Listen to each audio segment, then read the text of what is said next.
And for the rest of you, including your friend Felthrin, the Bleeding Citadel calls as you were waylaid for a little bit of time, and as you prepare to leave, moving towards the Bleeding Citadel, to what are you paying attention to? Felthrin.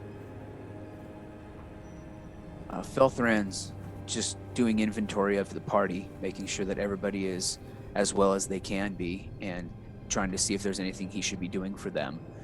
And once he notices that everybody's kind of done what they can for themselves, he's ready to run out the door. So he doesn't know where to go because he wasn't aware when they came, but he's going to start moving towards the door, kind of open it up and make sure there's nothing waiting for him outside.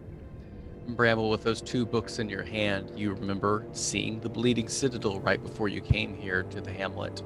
You know exactly where to go, and how do you prepare to leave?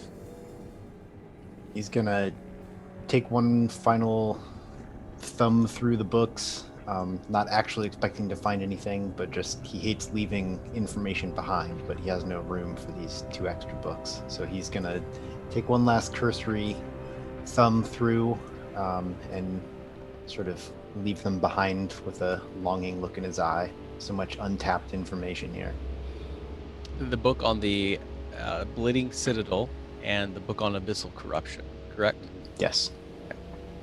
When he sets them down, I lift up the prime material plane again, shove the books in, and put it back down. Wait, you do what? Put them in the ethereal plane. Oh, wow. Okay. Yeah, the abyssal corruption and the Bleeding Citadel tome disappear. And as you do that, you see a small hinfolk man that looks a lot like Bramble, with a wink and a nod, collect the books from you. As you're walking, Hay, you and Bramble have a moment on your way to the Bleeding Citadel. You have some thoughts on your mind and a little bit of conversation that might take place. Else you sit in the silence of your own footsteps marching through the desert. I'm sorry well, I don't know if I'm sorry, but I hope you had a good visit with your brother. I did. He gave me some peace on some things. Okay. Granny Nightshade made me doubt him. And I'm glad to see that was a lie.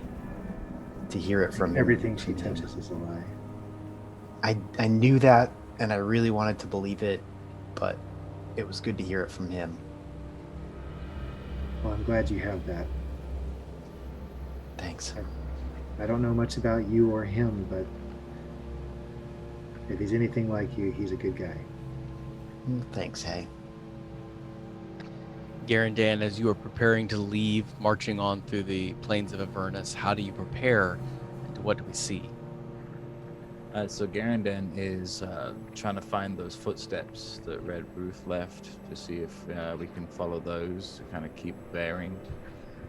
He's also paying close attention to his people.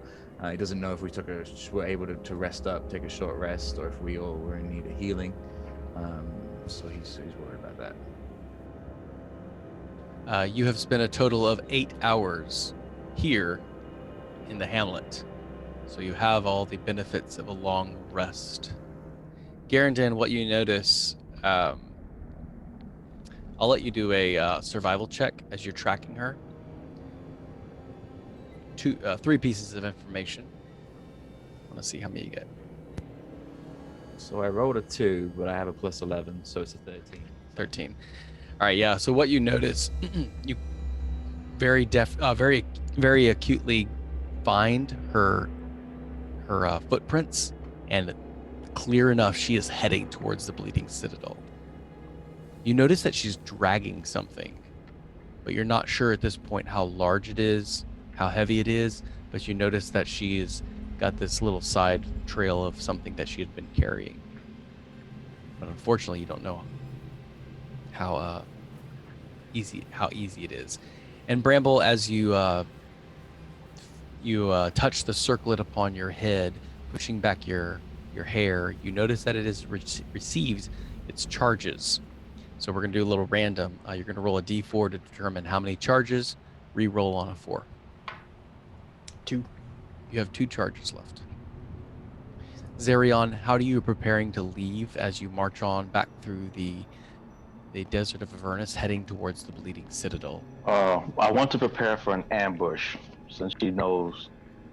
I want to cast bark skin on everybody. Yeah, I'm gonna say you can cast Bark Skin. You can cast it on everyone, so everyone's armor class for the next hour is going to be 16, if it is not already. Does that benefit anyone? Yeah, hey, if you want to take a moment to describe this experience as Zariel. Zariel, you do something for Hay, and then Hay describes the effects. Zariel, how do you cast this spell? Clap my hands together and shout bark skin.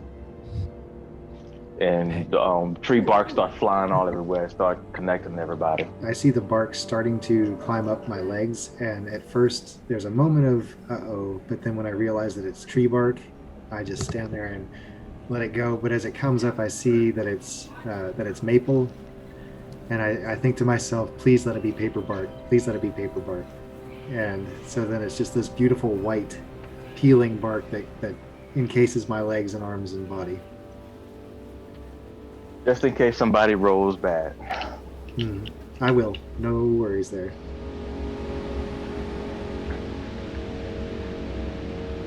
All right. The Bleeding Citadel. You see it. Around the corner of the wreckage of the completely charred and useless dragon wagon, you round on your right-hand side a cliff wall. And beyond that cliff wall, you see a mound of blood and scab rising about 50 feet out of the ground. A dome-like area with a plume of volcanic ash and smoke rising from the top. Your ears catch the sounds of yipping and yapping, these gnoll fiends. Once again, these hyena-like creatures standing on 2 legs, mutated forms of demons, some sprouting 2 heads, some sprouting tails with spines, some of them with tattered wings, flapping aimlessly 5 feet above the ground. They seem to be dancing, frolicking, and relishing as they consume victims of flesh, carcasses of fae and humanoids caught up here in Avernus, at a grisly end at this horrible demonic barbecue. Your eyes catch an entrance into the Bleeding Citadel, though it looks nothing more than a simple bear cave. You have some questions as you look around this scene. Felthrin, what is your question? What do the walls look like? I mean, I can see on the map that there are some little nooks and crannies that people could possibly hide in. Mhm. Are there ways to climb up them as well, or are they pretty sheer? All this area looks mucky and swampy. You see rising flies, and looks like your feet are going to get stuck about every time you step in this sludge. You also notice, Felthrin, that the mound itself seems to be descending at a very slow rate. And as you wait a little bit to assess the situation, each of you notice the ground engulfs this scab 1 foot into the earth of Avernus. Bramble, what are you paying attention to? What is your question? Are the full-sized members of our party going to have any issue fitting through this? You said it was no bigger than a bear cave. We have a human and a tiefling. All the rest of us are short.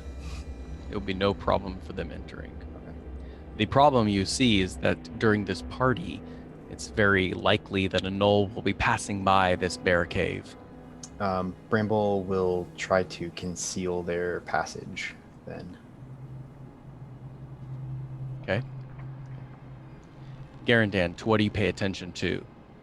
What is your question? So there's no elevation, right? It's like this little. The ground itself is level, and then it looks like a prairie dog mound. That's my best dungeon master explanation. Thank you. Absolutely. It's so immersive. Looks like a big pile of dog poo. I was just curious because he was having flashbacks to the last fight when things just kept coming over the mountains. So he was just preparing, keeping an eye out. You, like Felthrin, are looking around for every entrance and exits. The whole thing seems very brittle to begin with. This bear cave seems to be, perchance, some kind of entrance. And it is happening the same footsteps that you were tracking lead into that bear cave. Though at one time, the cave could have been larger. Now it has descended a little bit into the ground. Hey, what are you paying attention to, and what is your question?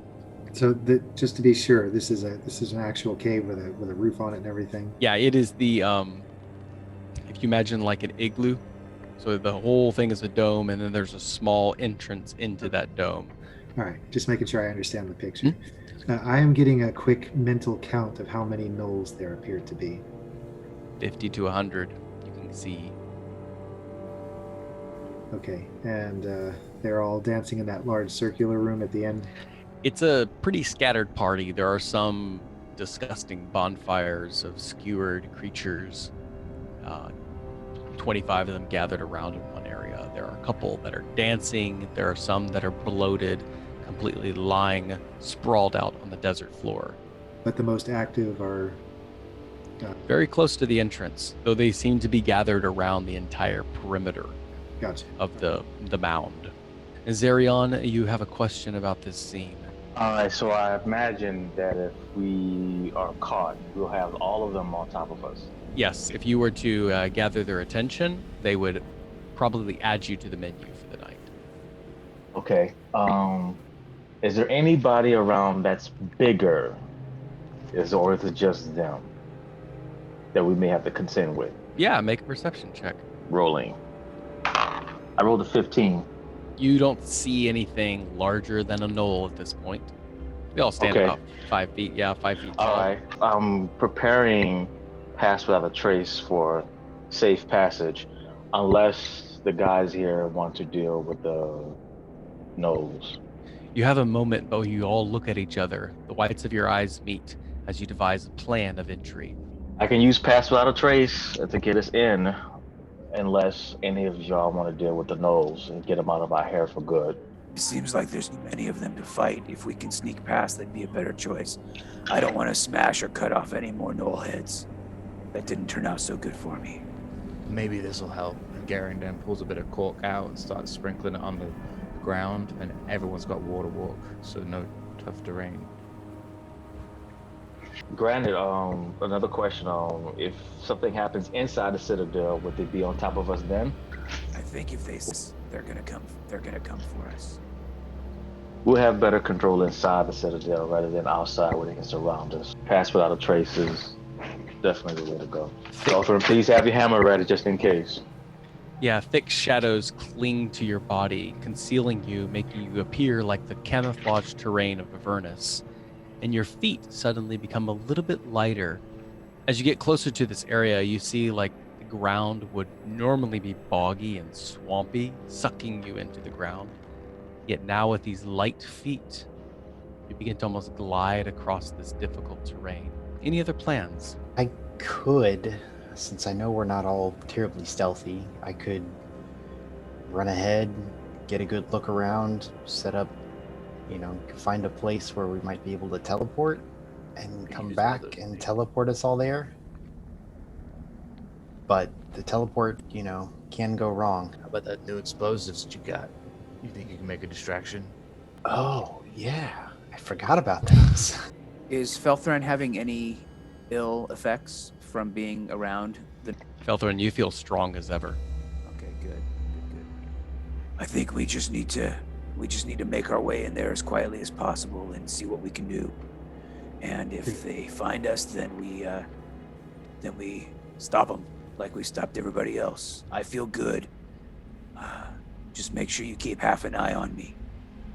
I don't think Yenagu has any more power, but I don't want that to happen again.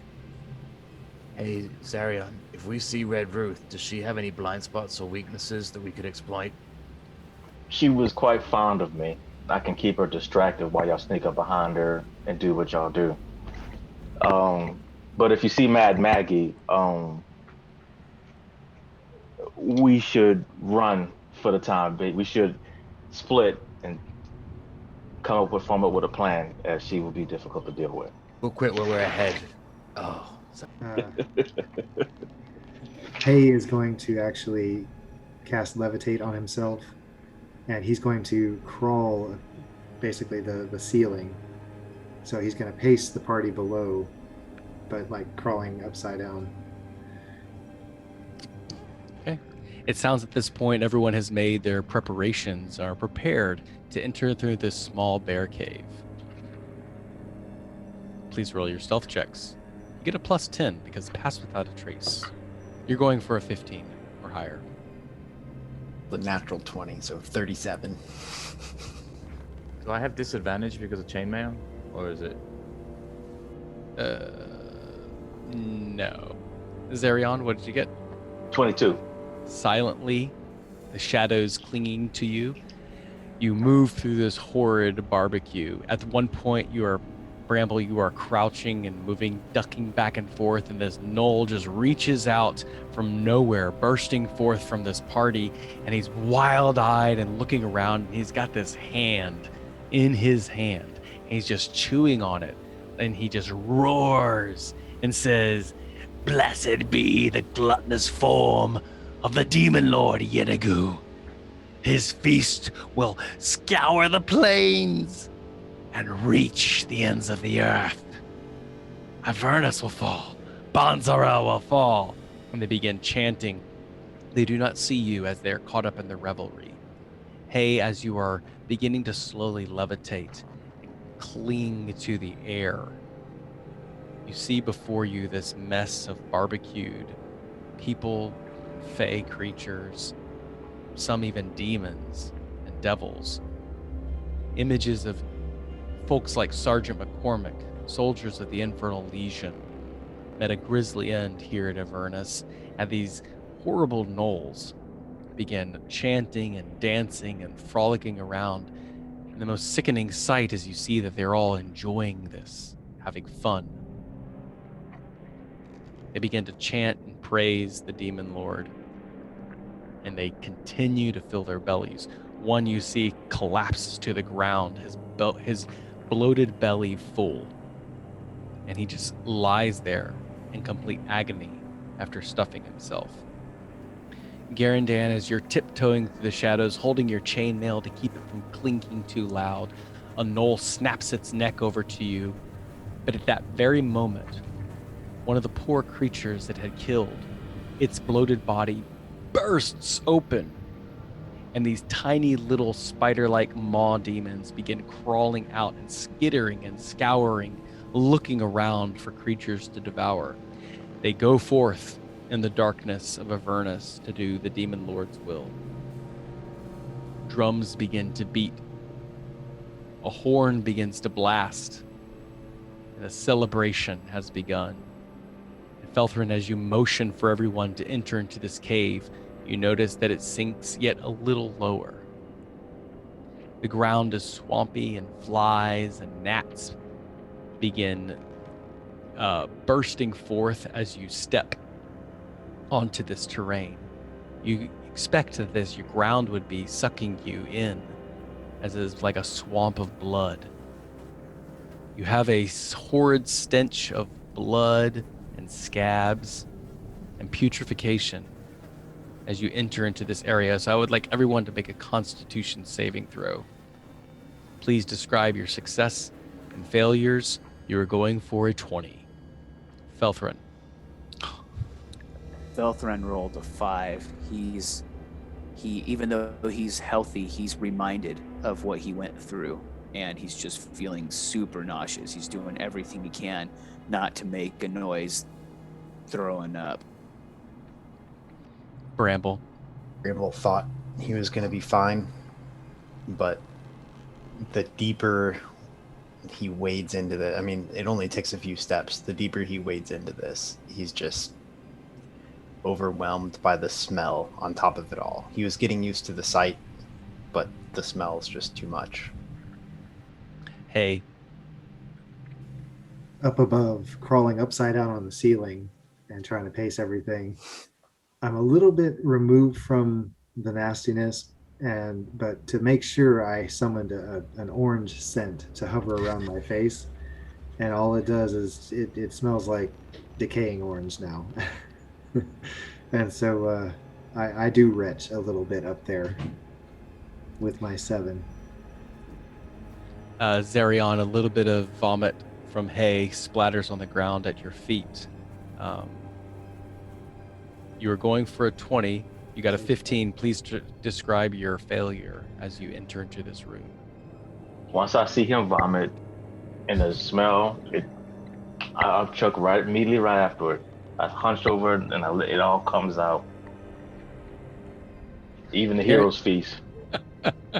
Garandan, you were holding up the rear, and you failed as well. As you enter into this citadel, you see the walls are caked with scabs. You see that it almost looks like a living organism as veins and arteries pop and spew forth as putrid blood.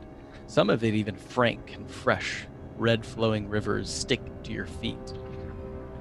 Nevertheless, with water walk, none of this train seems to slow you down, yet even you fail at holding up at the horrors of this citadel.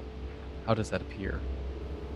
So Garandan finds that bit of cork and shoves it up his nose to kind of try and stop the smell, but still this looking at it is just making his eyes water, and it's taking him back to the battles and the blood wars, just the visceral, just blood everywhere, and just it's not good. So he can't really see because his eyes are just coated in the water as well.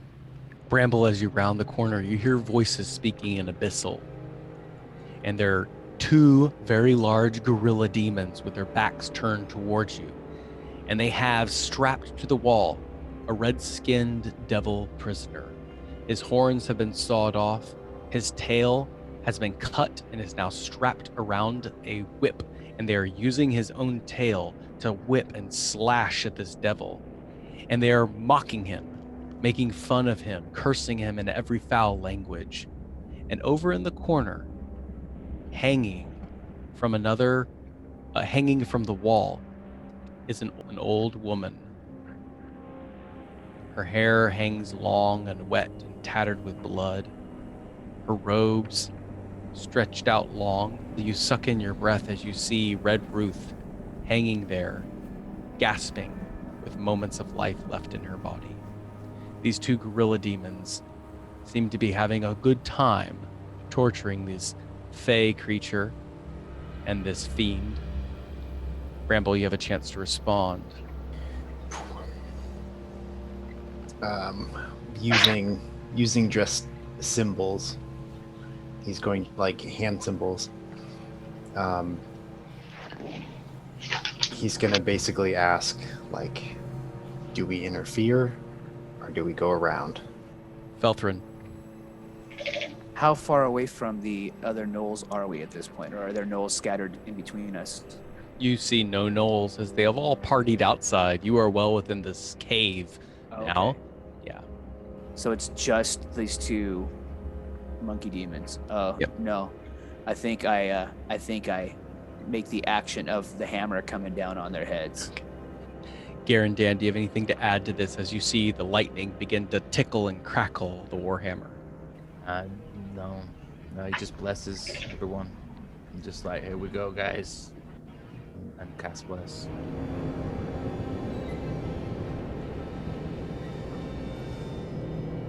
All right, hey, you are first up in the initiative. These 2 gorilla demons have just finished torturing this poor devil.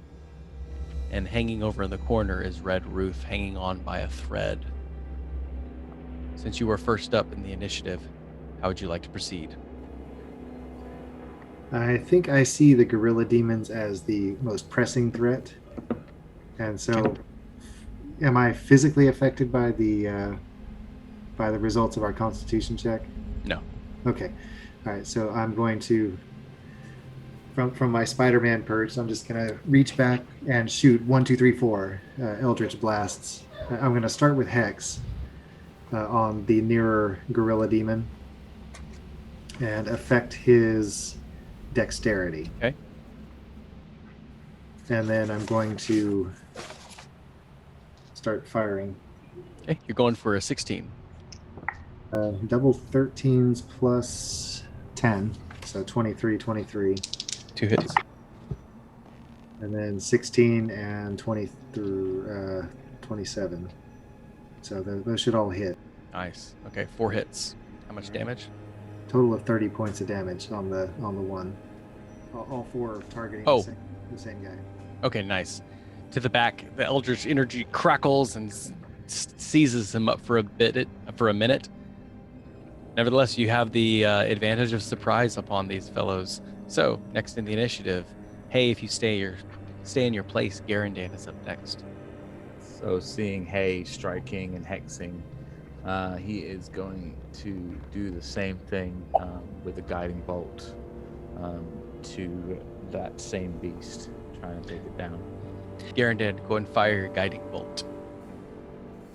So yeah, he does 25 damage, and whoever hits it next gets advantage. Boom, he lights up like a Christmas tree. This cave is glowing with this bright light at this moment. Garandan, if you stay your ground, Bramble, you are up next. Bramble was surprised that these two jumped in on the ahead of him. So he's like, what's going on with this? He's gonna rush out and take a shot at the one who's been getting hit, but he is rushing them. As soon as the shot goes off, he's gonna pull Queen's Favor to follow up. So the first shot has advantage. Indeed. So guiding bolt. It's a 17 plus a bunch. Mm-hmm. And you get sneak attack because of advantage. Yes, I pre-rolled sneak attack damage, so I didn't have to. Okay, nice. So from the glove, it's 11, and the sneak attack is 33, so 44 total. Ooh. 99 points of damage, totally done. He just is getting lit up, and the bolt just goes straight through him. Anything else you're going to do, Bramble? Yeah, as he closes the distance on him, he'll pull out Queen's Favor and give an offhand slash. 5 plus 13, 18 to hit. Bramble, how do you finish him off? He's all right. So Bramble was surprised that he didn't get to go first on this. A little bit disappointed. Just in the situation, this is his ideal situation, right? These guys aren't paying any attention to him, so they're going to get the jump on him. So if he's not going to get the first shot, he's at least going to get the last hit. So he comes in with everything, and he takes a nice shot. And as the gorilla demon starts to turn around, what's all this going on behind him? He just he turns his neck just enough to expose a vein or an artery, and Queen's Favor goes right through that artery. The demon ichor splatters on the side of the wall, some spraying on the poor devil's face as he hangs there, tortured. And for a second, the two of you, an infernal and a hinfolk creature, make eye contact. Felthrin, it is your turn. Felthran is going to, because he realizes that we're moving and he can't get there as a dwarf, he is going to become a panther. And that is going to give him enough movement to get to this guy. He's going to jump over Bramble and pounce on this guy. Love it. To attack. You're going for 16. That is a 14 with his bite. That is 23 with his claw. You are wrestling with this creature. He holds you and grabs you, keeping you from biting into him, and your claw just rakes down his chest. 5 points of damage, and then he needs to beat a strength DC of 12 or get knocked over. I'm going to say, yes, he fails. Oh, good. He is prone. You are now on top of him, and you've knocked him over. If you stay your ground, Felthrin, Zariel taking up the rear, it is your turn. Before I make any moves, I look up at Red Ruby and glance a slight sense of satisfaction seeing her condition, before I decide to cast projections of energy onto Felthrin. So here's what you do. If you want to cast protection from energy, you give Felthrin resistance from one type of damage: acid, cold, fire, lightning, or thunder. I believe he is pretty resistant to lightning damage at this point. So you could Okay. protect him from another kind of damage like fire or cold. I haven't seen anyone do cold spells before, so I'll protect him from fire. Okay. Felthrin, if you didn't have resistance from fire damage, you do now. All right, top of the round, they are no longer surprised. Red Ruth and the Devil are going to make Constitution saving throws. Red Ruth begins to gag and gasp.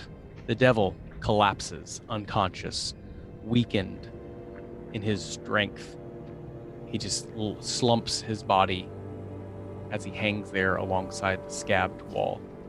Red Ruth begins to fade, and the light in her hideous eyes begins to disappear. The Devil takes 2 swipes at Felthrin, or excuse me, the demon, and he has no success as he tries to attack this panther, unless a 15 hits you. 15 hits. He does minimal damage. He does 15 points of damage to you, Felthrin. Now Felthran is standing on top of him. Okay, very surprised as he punches the side of this panther, and then Felthrin, you appear standing on top of this demon, and what do you say? That was a mistake, my friend. Hey, it is now your turn. I would so love it if every time you popped out of animal form, there was like a shower of confetti. That would be perfect. Mark probably flashes. Yeah. I'm just gonna follow up with another round of Eldritch Blast. I've shifted the hex from the dead one to the other one. Okay.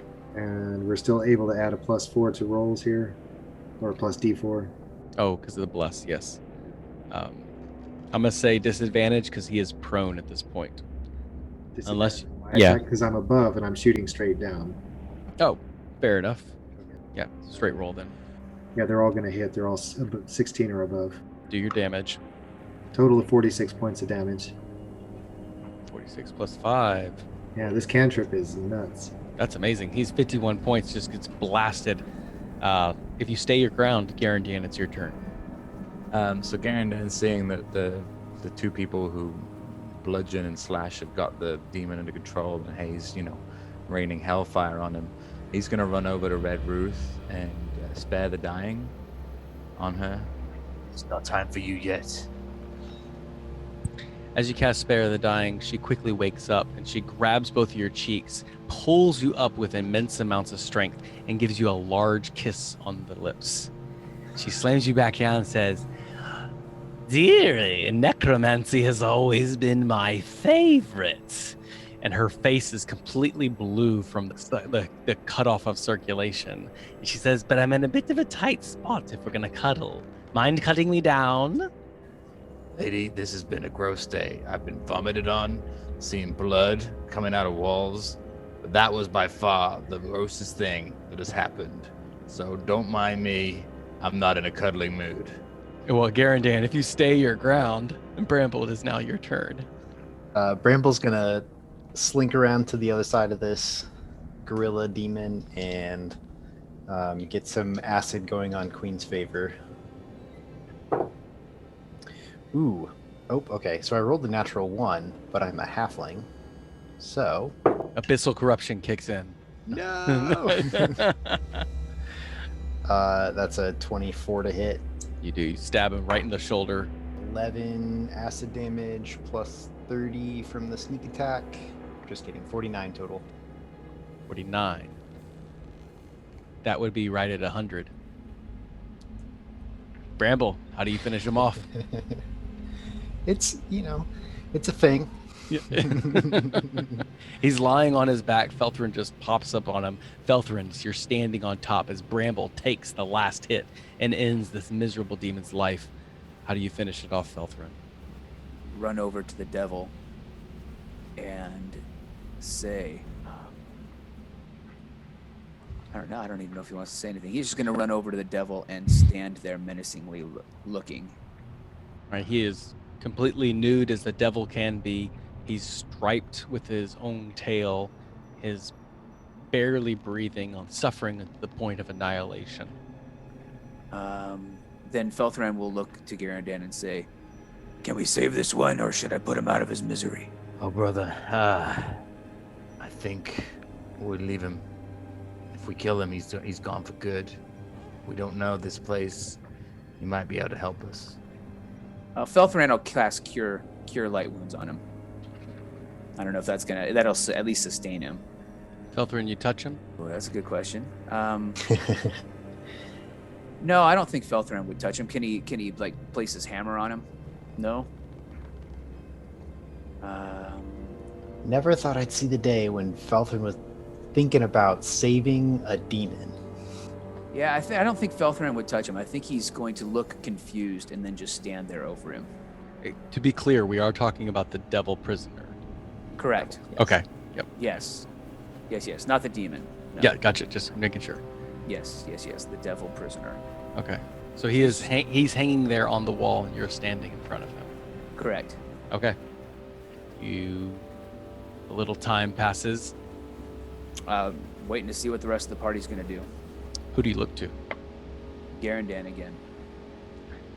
Garandan, the devil, is at the brink of annihilation. Seeing Felthrin's confusion and knowing that he is such a good guy and proponent of the greater good, he sees something that I guess he needs, so he'll spare the dying on this devil. Okay. You touch him? I have to. Yeah. Yep.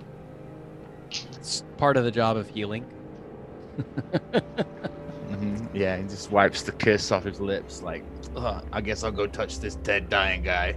As his life comes back to him, he looks up and says, "Don't worry. I won't kiss you." And he rests slowly, relieved of his suffering. Red Ruth says, "Cut me down! Come on! Get on with it! Oh, Zariel! Looks like you've tracked me down. Are you joining the party?" Red Roof. Thanks for leaving that letter behind, by the way. I That knew was a you'd. lot. Oh, I knew you'd find it in time. Your curious mind could never stand to have all the questions answered. You always had a knack for uncovering mysteries. So, what's your plan? Take over Avernus as High Prince and ruler? There was another mystery I'd like to have solved, and I need. How did you kill your sister, Mad Maggie? Woo, cut to the chase. Is that your intention? Just walk in here at this sinking mound. There could be only one reason you're in here. Either you're trying to track me down to find out what I'm doing, or you found out about Angelstrike. But bringing up Mad Maggie, you want to kill her? You have to destroy many things. I'll let you figure that mystery out yourself. Oh God, here we go. What, do you think I had the answer? It would Why really. would I tell you to kill my sister? Why? What advantage would that be for me? By the way, Well, I'm still hanging up here. She then forms into She then forms into the most beautiful hinfolk you have ever seen, Bramble. Please, Bramble, cut me down. The rest of you have now envisioned what Bramble perceives as the highest form of beauty. Felthran's going to go get between Bramble and her, and he's going to pull out Resmir's greatsword and cut her down, and then immediately try to tie her up.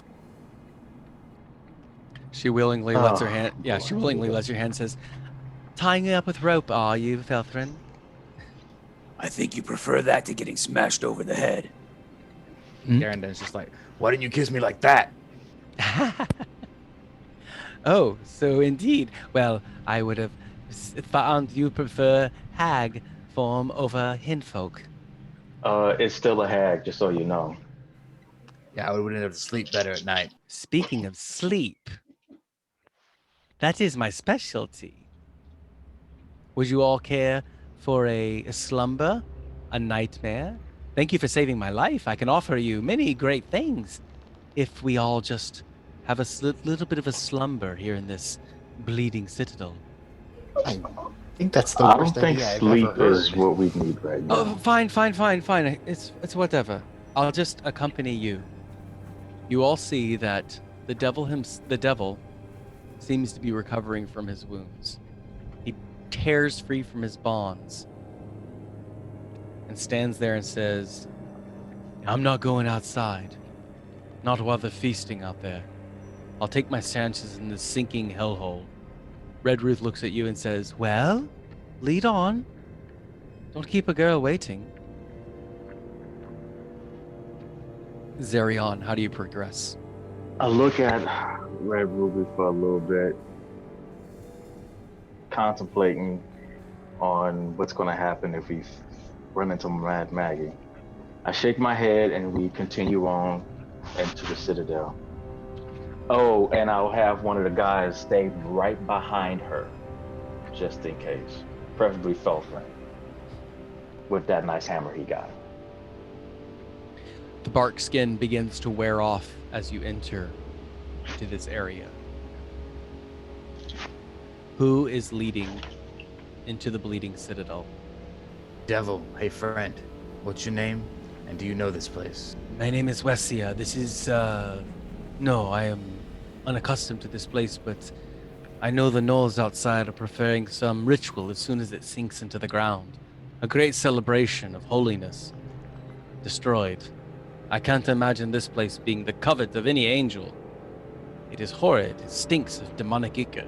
The ground begins to sink further and further. How long does Windwalk last? I will come with you, of course. I will not take my chances in the night with those demons outside. I'll be quickly turned into dessert. If it's all right with you as you spared my life, I can offer some assistance. Waterwalk has failed. You begin to feel your feet sticking into the swampy bog.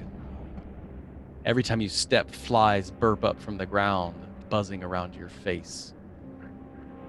He says, if you hand me a weapon, I could help if there are any other things, and I swear by the nail of Asmodeus that I will not harm you while we are in this temple. Right now you're going in front, and so I'm going to use him to go first, and I'll follow behind him, and then I'll cast Water Walk on everyone again for another hour. Okay. Including Red Ruth and this devil. He looks around at Felthrin, the rest of you, and says, it looks like this devil has no chance in hell but to go first. We got to get out of here. You step up the steps into this circular domed room. You leave behind on your boots and your feet the sludge and stink of rotting blood.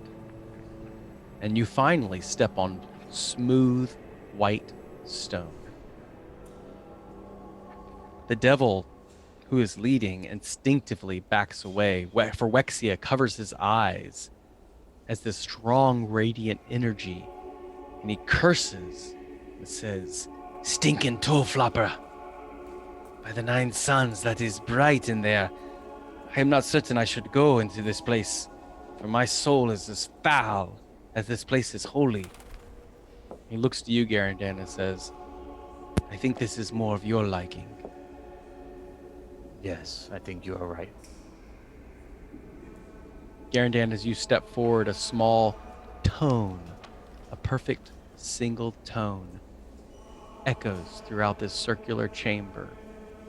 With each step, Bramble, as you step, a softer, lighter note. With each of your steps, Hay, as you step forward, and indeed as each of you, the 5 of you, step into this room, 5 notes of perfect harmony, beautiful music, like wind chimes, begin to echo through this chamber. Bramble, you are the first to see it, for there is an altar with celestial writings in the center of this room. And upon this altar is a sword implanted into the very white stone. you have entered, and you hear an angelic voice say, "Welcome to the Alabaster Temple. Please proceed forth with the most holiest of reverence, for you have entered a timeless place." Hey, how do you proceed into this room? Very slowly. The voice has reached some inner part of me that, I guess, in itself, the voice itself was quite beautiful. And so it is with a great sense of fear mixed with wonder that he takes another step onto that gleaming white floor. Felthran, in typical Felthran form, takes 3 or 4 really strong steps, chin up, chest out, just knowing that he belongs here. And then he starts to think about how he was corrupted and the things he did. And a little doubt pops into his brain that maybe he's not as good as he believes he is and wants to be. So he slows down and waits for Garandan to get out in front of him again, and kind of in a very contrite and humble manner proceeds right behind Garandan. So Garandan, seeing that, will walk up to Felfra and kind of brotherly hit him on the shoulder. Just, "Hey, brother. Don't worry, Moradin's got this." And then he's holding out his shield of the Morning Lord, like in front of him, kind of like an offering. And this crown of light just settles on his head and activates a 60-foot radius of sunshine just filling this room. And Garandan, when that happens, colors begin to splash on the wall, reacting to the power of this holy relic. And instantly, the shield that you are carrying nearly doubles in size, free from all blemish and scratches and wear, as it is instantly restored. And it begins to be heavy in your hands, especially for this 5-foot dwarf character. You can see now this shield was intended for a titan of old, an angelic seraph or a cherubim, a strong and mighty warrior, as it has responded to this room. Garandan, as all this is taking place, how are you proceeding, given the thought that these light tones are emanating from your footsteps? Just starts like a throat kind of joining in with the music, just go guttural, just kind of dwarven voice to add to it. And he's kind of getting Felthron along because he's holding this shield that's quickly becoming too big and he needs a little help. So he's just slowly, reverently walking towards the altar. The contrast of this is really striking Bramble hard.